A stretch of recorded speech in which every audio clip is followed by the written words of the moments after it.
Hi, good afternoon, everyone. I'd like to welcome everyone who's joining us today for another episode of the Loeries Creative Hour, a very special one. I will introduce our guests very, very soon. I'm so excited to be having this discussion as well. So first things first, I think one of the key things is, for those of you who don't know, the Loeries entries have just been extended. Our deadline has been extended until 15th of July. So if you haven't had a chance to get your entries in as yet, please make sure that you do. It's a great opportunity. Entries are free. And we really want to capture some of the amazing work that's been done during this very difficult time. But also don't forget, our eligibility period is from 1st of June 2019 to the 30th of June 2020. So you've got that full 13 months to actually get all of your entries in. And that's going to be a good record in terms of understanding, how our industry was performing pre-COVID, during COVID, and some of the challenges and how we tackle those challenges head on. So that was the first part. I think that was important. So interesting thing is, for those of you who've been joining, that one of the reasons that we started this webinar is really because I was looking for an opportunity to meet different people. I joined during this lockdown, and we have amazing partners who I just did not get a chance to sit down, have a chat with, and have any discussions, which is one of the challenges that we're experiencing during this COVID-19 outbreak. But what we've given you, and I think one of the opportunities we've been able to do, is give the wider community, brand communication community, an opportunity to sneak into the chats that I would have had with different people, get to hear these discussions, and that's what we're doing today. So today, I'd like to welcome our guests. We have Shania Yap, who's publisher at Practical Publishing, which owns Modern Marketing. Jessica Tennant, senior editor, marketing and media at bizcommunity.com. Lance Gibbons, publishing editor at Film and Event Media, which owns The Call Sheet. So welcome, everyone. Thank you so much for making this time available to chat to me and chat to the Loeries community. Thanks for having us. Fantastic. Maybe let me start. As I said, I was looking forward to sitting down with all of you and doing this face to face, but unfortunately, based on the circumstances, that wasn't possible. But I'd love to know how you do. Maybe starting with you, Shania. How are you coping during this time, and how's the publication coping during this time as well? Well, when lockdown started, I mean, we've been publishing since 2005 online. We've got 4 different titles. Modern Marketing is one of them. So the team just started working from home. And I guess because we were already in the online space, we could just pick up the next day where we left off the day before, when we all saw each other in the kitchen and had coffee. But we just had to do it over Zoom calls and the different meeting platforms that we've had. But we've still had access to all the information, and we can still publish, still chat to our clients.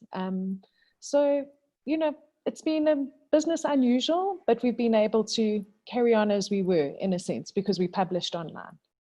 That's great. I think, yeah, it's almost been an evolution and an adaptation to try and understand how to still get the content and put it on, even if you already were online and strongly online. Jessica, on your side, how have you been coping, and how have you been finding this lockdown?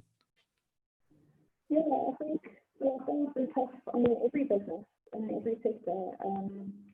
But I've been so impressed with how, the community has just been so open and trusted, and just really just adapted.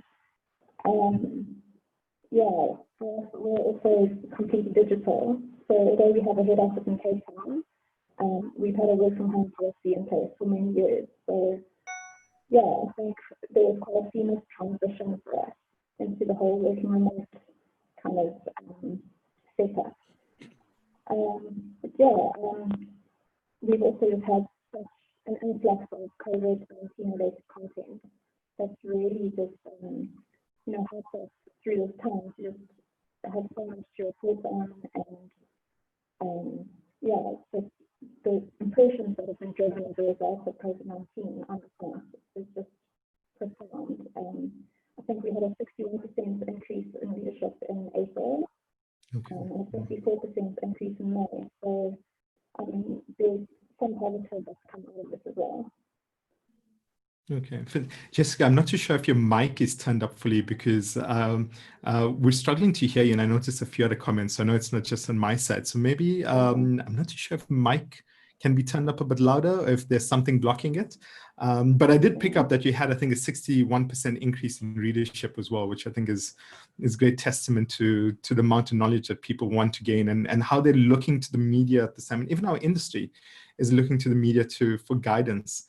Lance, on your side, how has it been and how has it been during this COVID-19 for you? Preetesh, it's been an interesting time.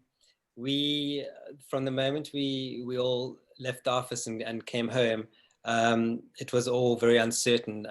One thing was for sure is that we weren't going to be able to print our physical publications anymore. But as a team, we realized that we had to innovate. It was time to innovate and create and to show empathy. We work very closely with the three industries we work in. Is obviously the SA Chef magazine, the call sheet for film, and then the events sector, which is obviously Events Africa, which has been hit really, really hard. So we got very involved in assisting with opportunities there and just guiding people through this very uncertain time.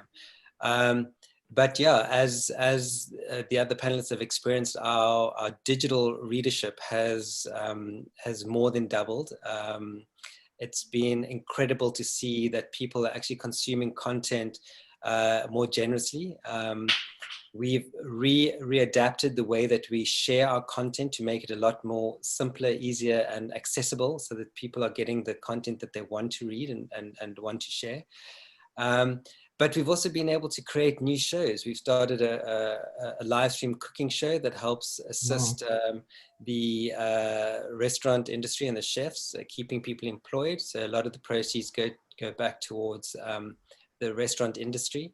The supply chain, with our show, we have a dinner box that gets delivered. So it's taking the opportunities and finding ways to help industry along. And as publishing hubs, I think we're at a perfect position to be able to aid industries to get through these difficult times and to show the support and give the support that they need.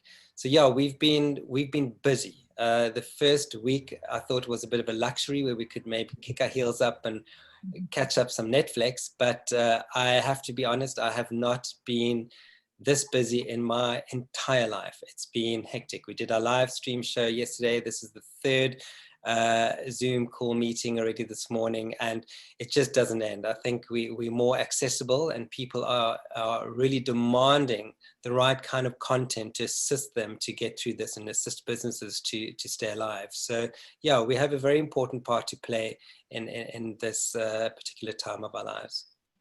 I completely agree. I haven't met a single person who I've spoken to who went, you know what, I've been sitting back, watching Netflix, relaxing. Everyone's gone. It's been so busy. And then comes the next part is when you wake up on a Saturday morning and you look at your laptop and you go, shouldn't I be on a call? You almost start thinking anxiety. I don't know if anyone else is experiencing that, but I've experienced it, and a few people have as well. Shania, maybe looking at events as well. I know events are also part of your business. How have you been coping? What are your thoughts in terms of the event landscape and how you see government opening up? You know, now we can do small 50-person events for business meetings, which is great. But how are you coping? What are your thoughts in terms of the trajectory we're heading in right now? Well, aside from publishing online, we do have a print magazine, which we also had to publish digitally for the last 2 issues. We'll definitely go back to print as soon as we can. There were those restrictions where we couldn't print them, we couldn't deliver them. And then in terms of our business-to-business exhibitions that we host, we've had to cancel 2 this year. And we've got 2 left that were scheduled for this year that we're really hoping that we just have to postpone. The government gazette came out yesterday for all the changes that our president announced last week in terms of events and restaurants and that. not a lot of information for us to work with, but we're doing our best and, brainstorming what we can do. Getting together with our suppliers in that expo industry. We've got to make something work, and there's a definite appetite from everyone and a keenness to put our heads together and come up with ideas. And if those are the limitations, then those are the limitations. We're going to work around that, and we're going to see what we can do with what we're allowed to do. Obviously, we respect that.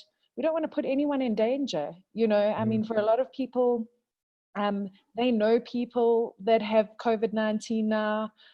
People have passed away. So we don't want to put our staff, our suppliers, or our customers in any risk. So if we do move forward and we are able to host any events this year, we're going to just do it in a very responsible way, completely, obviously, complying with whatever requirements there are. But we're not going to just sit back now. Unfortunately, that ripple effect doesn't just affect the events industry. It affects every industry that uses events to communicate and showcase new launches in that. And that's why I think our publications, especially the online publications during this period, we've had such a critical role to play. We've had to step in where other platforms haven't been allowed to happen. Be it in events, initially in lockdown, all the digital art, well, not just digital, but outdoor media, Shem, I really felt there were all those platforms that couldn't have eyeballs on their media. They didn't have traction, they didn't have readership or viewership or whatever their measurement terms were. So really, I have a lot of empathy for everyone that struggled, because we have both the publishing and the event side. Our event side has taken a knock. We were able to focus on the publishing side, but it's tricky times. But I mean, thank goodness for the publishing side, because like you mentioned, Lance, we've really had to step up and get information for our industries, especially as business to business publications. I mean, we've had to make sure that people have known at each level of lockdown what we could do as an industry, what they were allowed to do. We had to engage with industry leaders and share that information with our platforms. And that was really, useful, and we very much appreciated and needed, requested. So when we did those actions, people appreciated that, and we got more feedback and more questions, and we could go back and follow up with those industry leaders and just get back to them and see what was possible, because people were desperate to work. The first 3 weeks felt like it might have been a holiday, like you said, but I was not bored once in lockdown. And when we were able to apply for our I want to say certificate, but that CPIC, where we could actually go back to the office and publish, really only a small percentage of our team has returned to the office. Most of us are still working from home. So it felt like it was just really busy, the whole lockdown. Like you said, it's been the busiest time ever, because you really had to think out the box, adapt, and keep your business going, and keep paying staff and doing all those things to survive. I mean, just like every single other industry has been affected by this. Yeah, I know. I think, again, in the same way that we chat to people and everyone says I've been busier more than ever, somehow that's now been balanced by business has been tougher than ever, and where there's just not enough money out there. And Jessica, as Shani was actually saying, as a B2B publication, you tend to find that the industry now more than ever is looking to B2B publications, say, give me insight, let me understand how other businesses are doing. Have you found that there's this pressure to keep up with the content and the knowledge at a time when a lot of businesses are just not operating, and that content doesn't exist?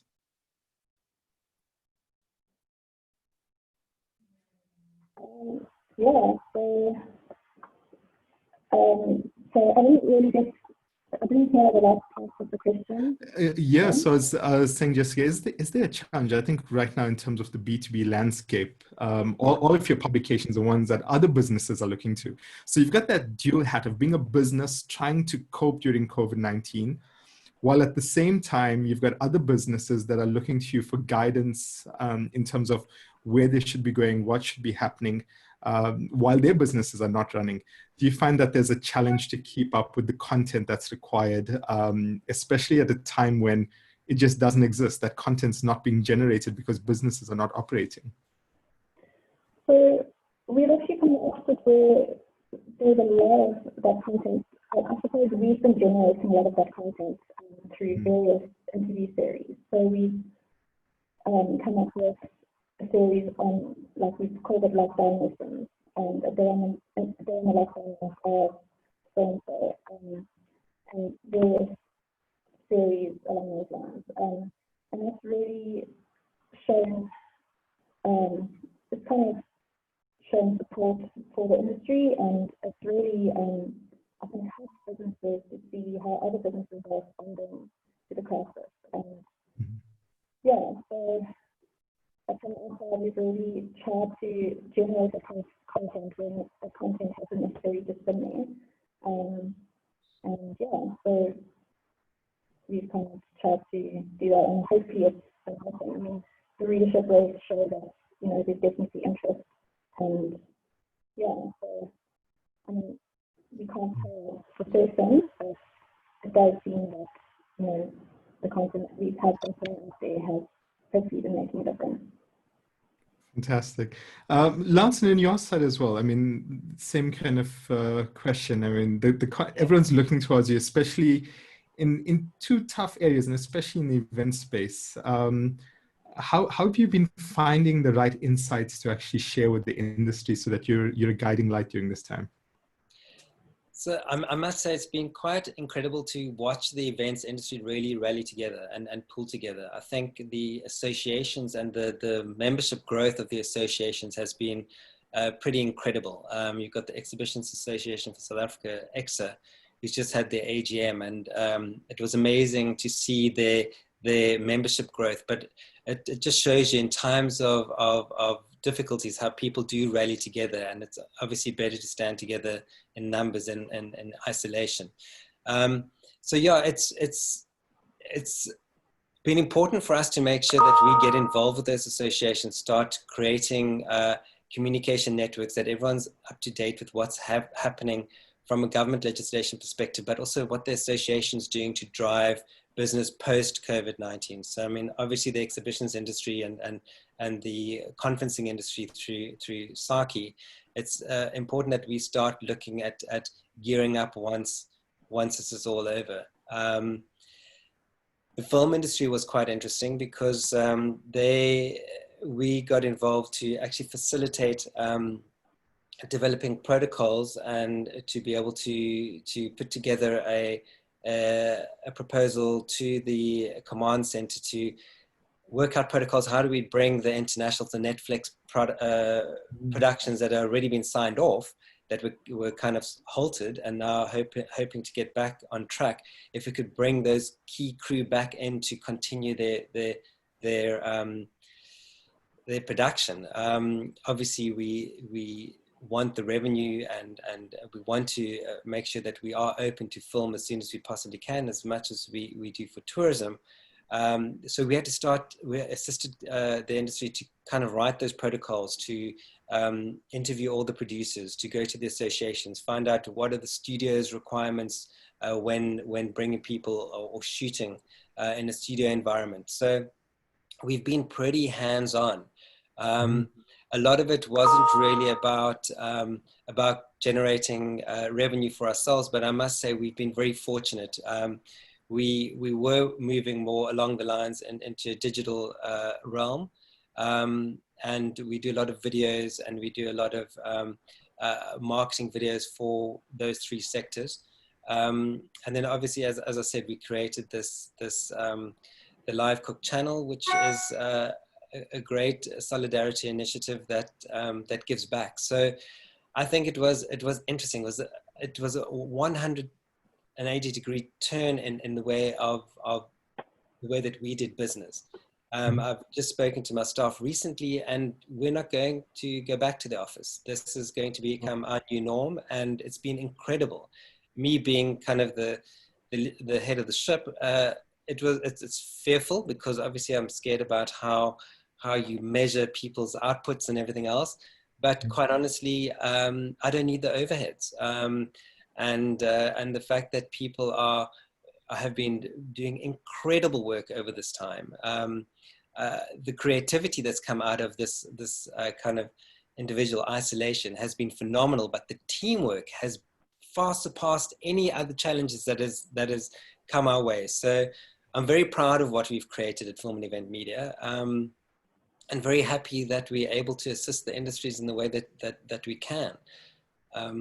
Yeah, it's people have definitely rallied together to make sure that we're standing together and fighting for our industries and making sure that we keep challenging government to make the best decisions for industry and we'll continue to do so.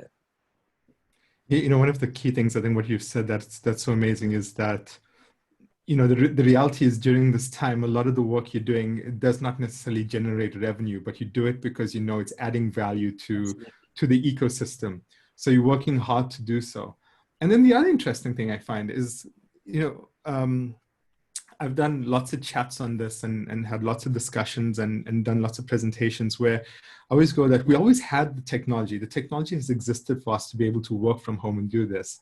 In fact, there was a Harvard publication in around 1984 that was predicting that this would be happening. And you know, it's always those future scenarios where everyone's going to be working from home. There won't be offices.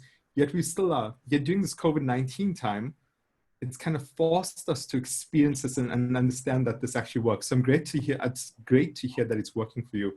Shania, for you, is it working for modern marketing? Do you think you would ever go back to a normal office environment, or is this here to stay now? You know, that's so interesting that you ask that, because it's something we were just talking about last week. When our lease is up for renewal, what are we going to do? You know, we're definitely going to consider different options now. You know, absolutely reducing the overheads right now is key. And do we need to pay for office space? Because our team's being so hardworking and so productive from home. It's actually blown my mind, because you do kind of wonder, well, what do people get up to when they're at home? But if I look at just the output and the deadlines that they're meeting each week that we're meant to, and the new things that we've been working on, and the good ideas that have come out of the Zoom calls that we've had, it's definitely going to be an option that we look at, maybe not going back to the office. And Jessica, for BizCommunity, is this something where you find that you're going to have more people working from home, or are people looking forward to going back into an office environment and being part of that community again? So I think there will always be the people that work better together, like having people around them, and then those that, you know, work better alone. Still having that element of teamwork to an extent, but just not having to be in other people's space all day. So I think it just depends on the person, but I think the team has kind of been working from home on and off for some time now. So, you know, we do go into the office, but we also work from home to an extent. So it's quite flexible already. So for us, yeah, I mean, I think we do miss you know, just in daily interaction. But I think the productivity levels are probably a lot higher at home, but then again, depending on the person. So, yeah.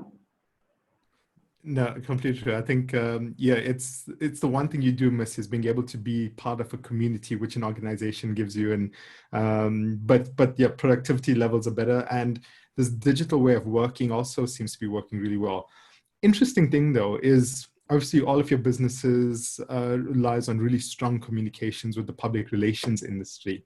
And I have a very interesting question from Jenna Strang.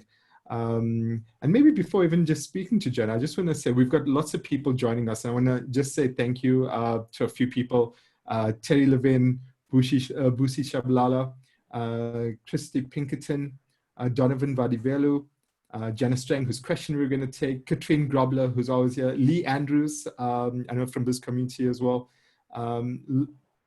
Marian Hartwig. Sorry, my eyesight's terrible trying to read these tiny Zoom Zoom writing. So thank you to all of you. Sorry, I can't get through all the names. But as I said, we have all of these amazing people joining us.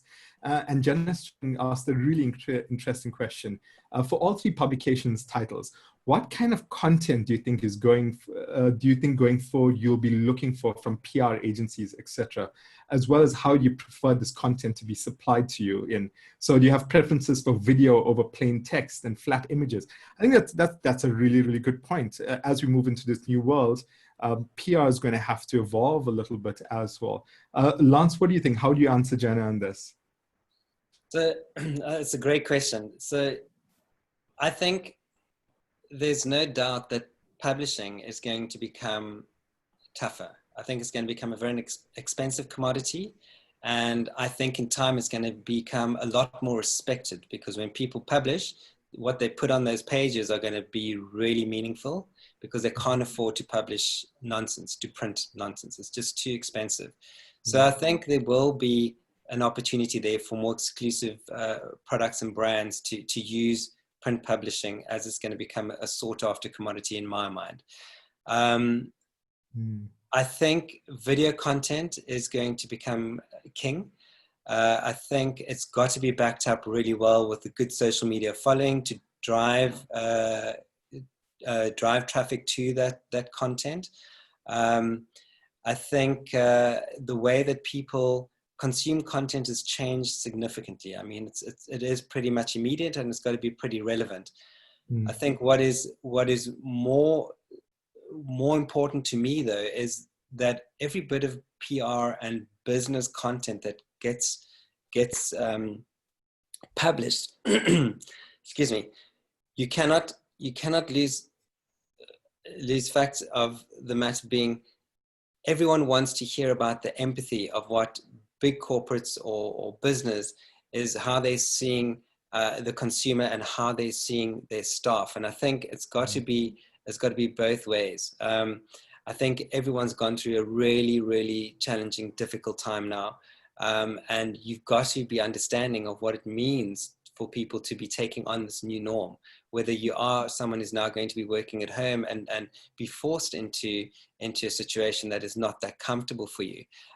People that are going to be scared to be going back to work with others in groups because they're worried about their health.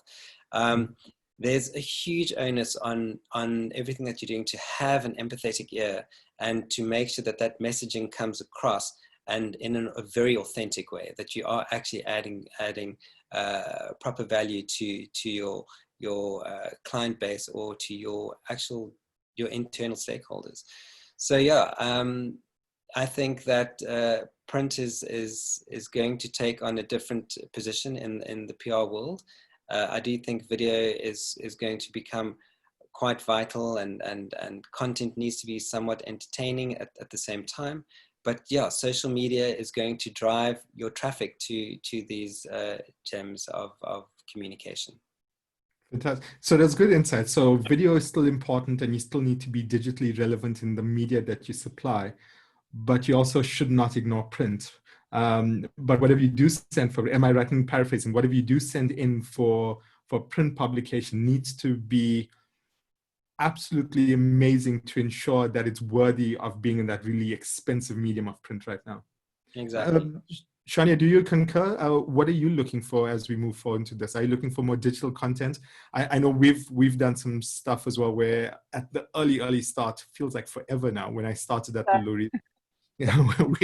We chatted then at that point. It was a different world 2 months ago. What are you looking for as a publication? Well, I mean, my background was public relations before I crossed over into publishing. And I always have a lot of respect for all the work that they put in. I know it's not an easy job that they have either. I think the key thing always is to just understand what each publication that you're pitching to needs. You know, I agree that video is going to be king essentially, but that's for an online platform. For a print platform, you know, the requirements would be different. And I think really strong images that really illustrate what you're covering in the press release that you're sending is great, and not just head and shoulder shots. You know, I think we need to move past that and be a little bit more creative in what we're putting with the articles.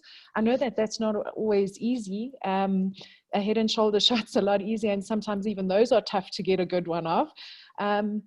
But yeah, you know, the digital platform has so many options. We have to explore them. We can't just be stuck in doing things the same way. I mean, if I look at just some of the research which was the report? It was the 2020 Digital South African report that Hootsuite did at the beginning of the year. And in January, there were already 36.5 million internet users, with a national internet penetration rate of 62% in South Africa. And that was before lockdown. And we were all just saying earlier how our readership online has increased during lockdown. So I would really love to see those stats now. And when people are reading our media online, remember we're competing with Netflix for entertainment. I mean, as well, I mean, people will be, what I mean is, when you're going to be taking the time out to read or relax, and that's one thing we've seen is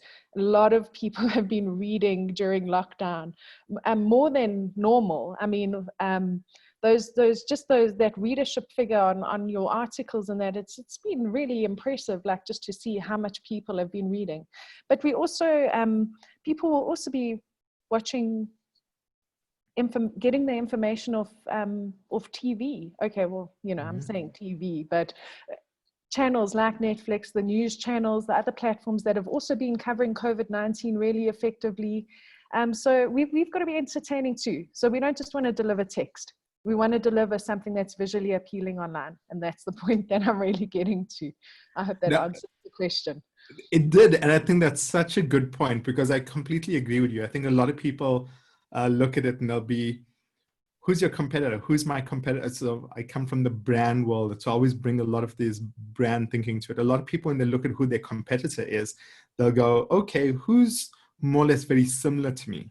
And what they forget is that's the very simple way to think about it. The bigger way to think about it is exactly how you're putting it. Netflix is a competitor, because when you're busy during this COVID-19 lockdown and between Zoom meeting to Zoom meeting, and you have that time to actually have a bit of a break where you need to just reset your thinking. What is the medium that attracts you the most? What is the publication that attracts you the most? Do you then go and say, I want to go to an online publication and spend time there and getting some new insights, because that's what gives me the downtime or the information I need? Or do you go, I want to go watch Netflix and have a bit of a break? So I think it's a good insight that in order to be relevant, you have to expand your competitor base and look at a wider base of competitors as well. Jessica, sorry, we seem to be having a little trouble with your audio a little bit, but hopefully you'll be able to answer this question from Jenna as well. So in terms of BizCommunity, always digital, but I mean, are you looking for some sort of evolution in the way that people and public relations organizations are sharing content with you for publication? So we receive so many press releases every day. So the ones that stand out for us, can you hear me? So the ones that stand out for us are ones that have a slightly newsworthy slant. Of course, we also have the press office section. So a lot of our press releases are published by our press office.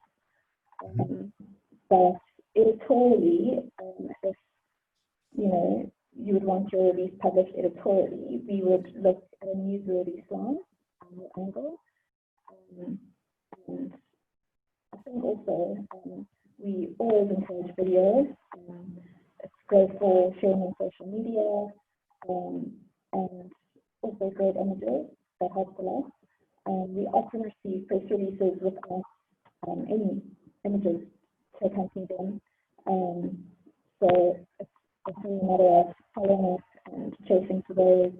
So I think for us it's super helpful for the whole package to be sent together up front. And yeah, so basically editorially, so from our side, we look at more newsworthy related press releases, and obviously the ones that have good images and hopefully videos as well. Fantastic. We've got questions that are coming in. Even a really nice comment. Lee Andrews, who I mentioned was from BizCommunity, actually says she's now at Cantor. So that's something new I didn't know. But thanks for joining us, Lee. Nice question from Katrine Grobler.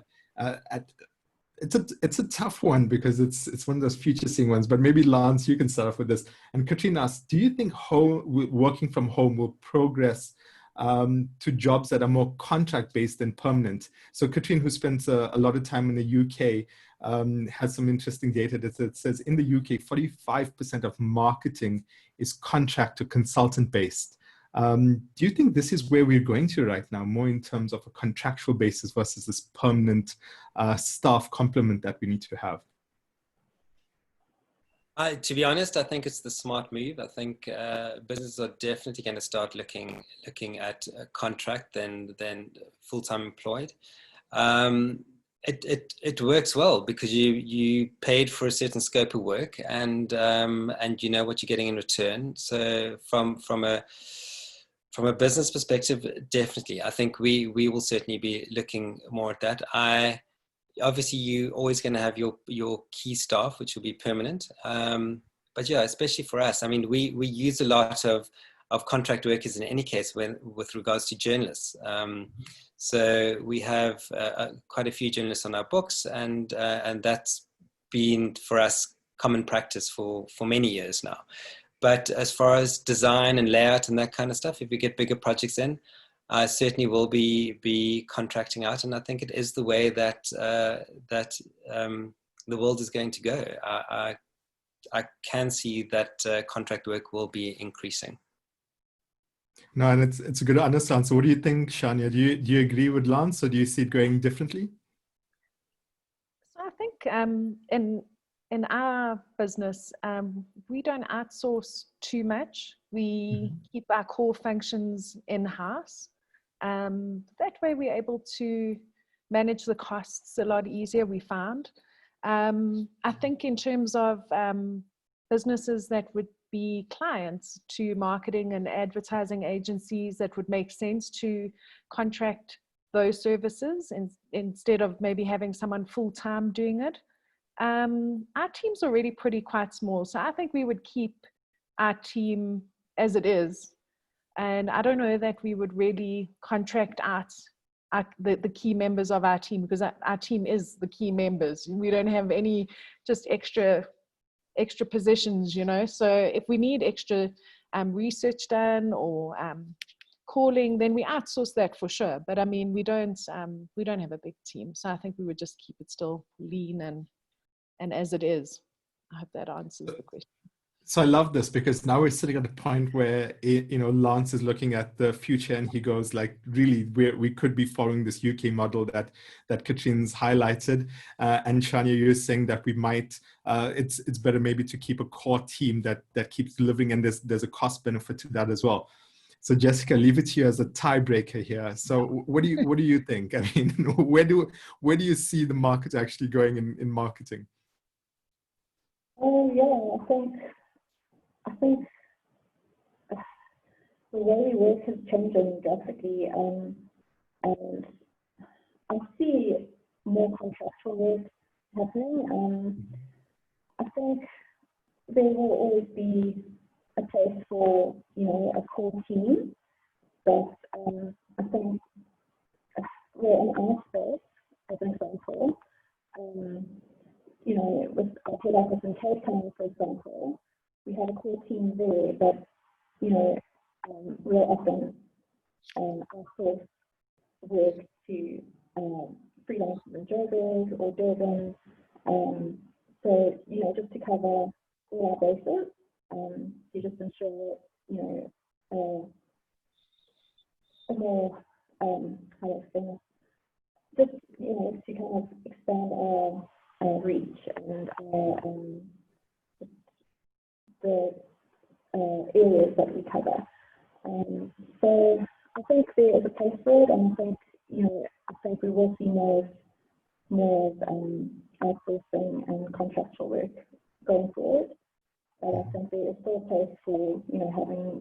core team. Okay. Yeah, that's a good point as well. I mean, I guess you always will need your core team, but you also will, as time goes by, if your reach is something where you actually need to expand really quickly, nothing beats, I guess, outsourcing some of that to just expand your reach whenever needed.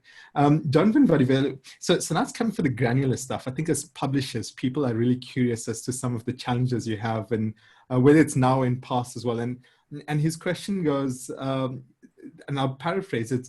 How difficult would it be going from print to digital publishing, and what were the learnings?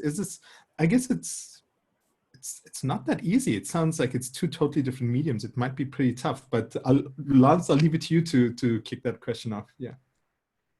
It's a journey, and it's not a simple one. It's taken years, to be quite honest. And I think I'm very fortunate that I'm probably the youngest person in my team, by far, actually. Sorry, the oldest person in my team, not the youngest. And it really took me a while to get my head around how people are really using social media, how they're using YouTube videos, how they're using online content or consuming it.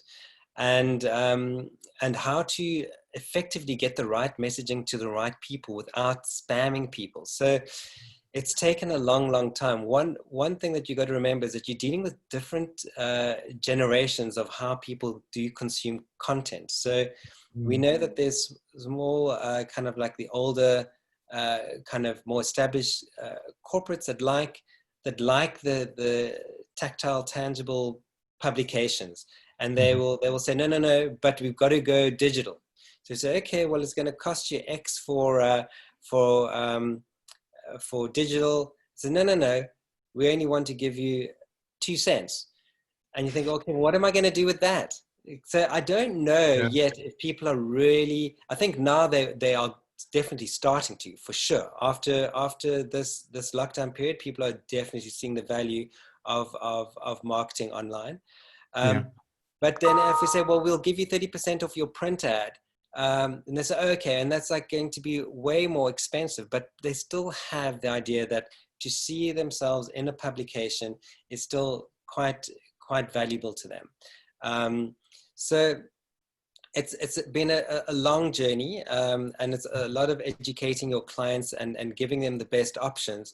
But as we know, this next generation is being very kind of pioneering in the way that they consume content, or the way that they want information to be fed to them.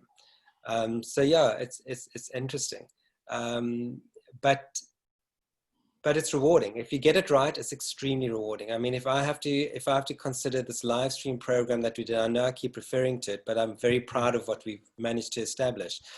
That we did our second show last night. Our first show, we had 260 viewers live.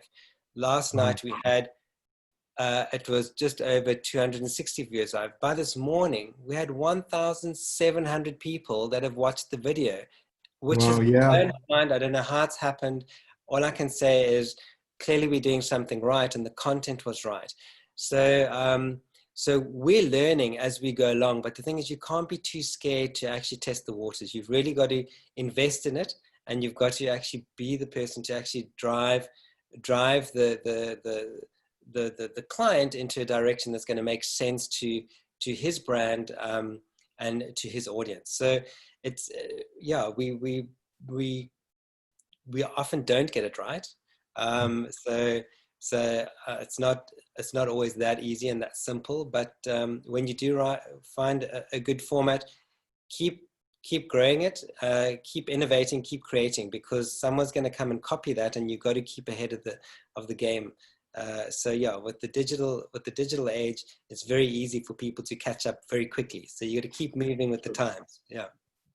Yeah, I always think about, with print well, I think of newspapers, so it's a totally different print world. But with newspapers, it always used to be where they go, we've got a primary reader, we sell so many copies, but we can tell that for every copy we sell, we've got 4 readers or 5 readers.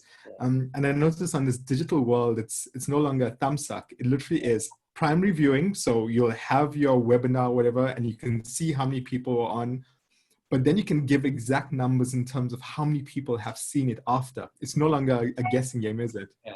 Yeah. No, it's true. And Shania, I'm going to add another part, because Solly Moeng makes a good point here as well, in relation to also what Donovan was saying about. He says, hi there, it's important to also note that clients will be a lot more guarded and discerning before spending money, at least in the short to medium terms, and that competition will be stiff and offerings must be super compelling. This is very true. And I think the challenge, as Lance was highlighting, is that a lot of clients sometimes still look at digital and they go, yeah, it must be a lot cheaper to put something digitally. I want the physical stuff, but if you're going to do it digitally, it must be a lot cheaper. So give me a big discount. How are you getting clients? I want to answer this. I really do. So Yes. I'm a runner and my husband does the Comrades. And the Comrades Marathon was one of those epic milestone events this year that held out until they canceled. They were really hoping that things would change and they would still be able to hold the race 2 weekends ago. They had to announce that it was canceled and they're not refunding the fees to everyone. And there was a lot of people that were really upset by this. Now, as an event organizer, my other cap, I've just got to sit back and think, and as a publisher as well, it's not just about the cost of the print of that magazine. We have an office 12 months of the year. We have core staff. Well, we have a team that we pay 12 months of the year. We have overheads. We have all other expenses that we need to cover. It's not just about printing that publication or the online platforms that we do actually pay for to publish online. There are real costs attached to publishing, like there are real costs attached to hosting an event. So why I use the Comrades example was they are also an organization that they have full-time staff and premises and overheads that they cover 12 months of the year. That entry fee, even though the races had to be canceled, covers all those things. And when you're organizing an event, you lay out so much money building up to the event on deposits and payments to certain suppliers that need to be paid up front because of the nature of the product or service that they're providing. We really don't just publish for free. You know, I know you can read an article for free, but it wasn't free to get there. And I know that there's a few publishing models where you pay even for online publications. You're allowed to see the headlines and it's so enticing and it catches me every time too. You click on it, you get to read that first 2 juicy sentences in the intro and you're like, and then that little window pops up. And, you know, we have journalist salaries to pay and we really appreciate your readership. And we would really appreciate it if you paid or made a contribution so that we can keep publishing online. And I think as soon as people realize that, especially in the business to business space that we're in, and that's the platform that we're talking about now, we don't publish fake news. And we're competing with not just Netflix, but social media and other platforms where information, I mean, this COVID-19, oh my word, at the beginning, when I first met you, Preetesh, I manage our WhatsApp group for our street. You know, I had to be really firm about those rules that I put in place so that people would stop using that platform as well to share the fake news that they were being sent by their family and friends. So the real credibility and the value that we add as publishers is that we're not just friends sharing news with each other. We didn't pick this up off Facebook or, you know, I saw it on whatever, Twitter. We've really, these articles have been either sent to us by public relations consultancies or actual companies, and or we've interviewed people and we've researched and written the articles. We've really checked out the facts. It's real. It's not fake. And that's the difference. So, and it costs money to publish real news on any platform. Agree. And I think it's such a good point. For a lot of people don't apply their mind to the fact that they want the benefit, but they don't necessarily want to pay for it. and the reality is, I think somebody gave me some good advice a while back and says, even if you have an idea, that idea, as amazing as it sounds, costs money. There's always money to implement it. So even if somebody goes, hey, I'd love to have my content in any of your publications, which are all amazing, they have to realize that there's a cost to getting it on there and being on the platform and hosting it. And that cost has to be covered. And if you're getting the benefit of it, you should cover the cost. I mean, Jessica, do you agree? I mean, in terms of, one, you've always been digital, but also in terms of the space, do you think this is going to be a useful time to get people to understand that they're getting real value that needs to be paid for from online publishers? I mean, hopefully, yeah, hopefully. It's hard to know, but yeah, I think the whole fake news thing, what I found was quite interesting is that World Health Organization now refers to it as an infodemic. Which is an overabundance of information that makes it hard for people to find trustworthy sources and reliable health guidance. And now we need that more. So, yeah, and I think the stuff that I find quite interesting is that after Singapore, South Africa is actually the second most trustworthy country in terms of, reliable news. So, yeah, it's hard to tell, but I guess so. Perfect. I think some from my side, I just want to add as well is, in terms of Loeries, as I said at the beginning, we've made entries free this year. And again, we appreciate the challenges you have as well, because we have the same thing as a nonprofit organization. You've got the costs, but we decided to go this crazy route making entries free. One of the things that's been really, really valuable is to have amazing media partners such as yourselves who have come on this journey. And the effort that you are all putting in actually contributes to being able to support this industry. So firstly, thank you so much for all of that. But also I'd love to ask you a question in terms of it, in terms of why get involved with the Loeries? What are you hoping to do for the industry? What are some of the reasons that you're here as a media partner? We have, I think we can probably go another 5 more minutes, but we've got probably about another 5 minutes left. So Lance, again, thank you, and why are you involved with the Loeries? Thanks, Preetesh. I think for us, the Loeries have always been kind of like the Cannes Lions Festival for South Africa, and it's always put on an incredible show. In my mind, the Loeries Awards is probably the best awards that this country has, as far as the production goes. But to celebrate the creativity that comes out of this very creative country is amazing. To just see year upon year how we improve and how we innovate as a nation when it comes to creativity is phenomenal. Just that absolute entrepreneurial spirit that we have. It's great. Obviously, our one publication is the call sheet. It focuses on film and the commercial sector. So we obviously love to be there to celebrate our clients. And from the event sector, it's nice to see that there's you've got categories to acknowledge the big effort and the marketing efforts that go into events and live events. I know it's probably going to be a category that's not going to have many entries this year, but or possibly next year, sorry. But live events are incredibly important for industry, for business, and obviously for communities and social settings. So, yeah, the Loeries for me is just a great display of the spirit of creativity in South Africa. Fantastic. And thank you once again for being part of it as well, and for all the support, not just to us, but to the entire industry. Shani as well with the Modern Marketing, thank you for all the support.